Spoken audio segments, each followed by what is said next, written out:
In this video, I'll show you how to screenshot on laptop or PC in Windows 2025.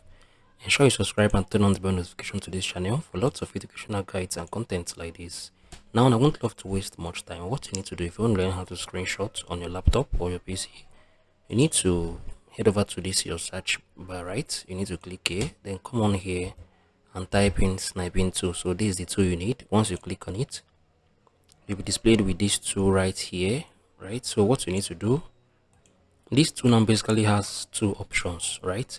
You can screen record with this tool, you can take a screenshot with this tool. So if you want to take a screenshot with this tool, you need to click on this, right? Once I've clicked on it, you click on this new tab right here. Once I've clicked on it, wait for it to open. Once it has opened, you drag this, adjust it firmly till the length you want. It can be this size, it can be this size, or this size as well. So once you're done, you leave your mouse, right? Once you have left your mouse, it will automatically take screenshots right away. Yeah, so you can see this. So I'm gonna do it again. I'm gonna head over to this search bar. I'll type in sniping tool. Then once it has opened, I'll click on it.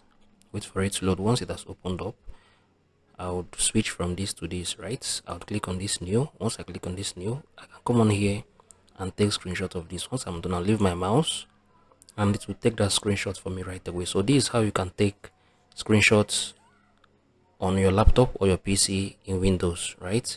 So if you found this video helpful, share your thoughts below in the comment section. Thank you guys for hanging around to the end of this video. I'll see you guys in the very next one.